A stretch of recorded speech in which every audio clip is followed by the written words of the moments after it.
Phone saya sudah rosak lah, susah nak buat kerja. Awak tolong saya belikan phone baru, bajet 7,000. Boleh, bos. Nanti saya settlekan. Weh, Akid. Bos suruh beli phone baru untuk dia. Tapi bajet dia 1,000 je lah. You tolong settlekan? Apa? 1,000 saja? Mana boleh beli phone canggih sekarang? Ayo, tambah sikit bajet lah. Tu je bajet dia. Awak cari second hand je lah. Ayo, 1,000. Dah lah, you settle lah Tambahlah sikit. Jason Bos kasih 200 suruh you beli phone baru.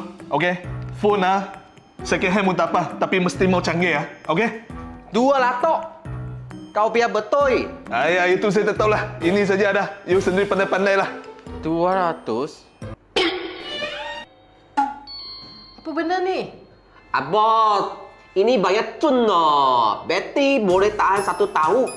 Lagi klasik design, you pegang bayar sedap. Oh, kalau jatuh lantai pun lantai letak. Betul tak? Betul. Ini dengan bajet awak ini phone paling ngamnya. Betul, bos. Ni phone paling ngam untuk buat call. Harga barang saya mahal ke zaman sekarang? 7,000 tak apa benda ni je. Jom, 7,000? Bos bagi 7,000, tapi awak bagi saya 1,000. Banyak awak ambil. Sampai gua punya tangan baru 200. Iu 2 orang banyak kuat makan lo. Jason. Awak beli phone ni pun tak sampai RM50 kan modal. Kenapa nak bising-bising?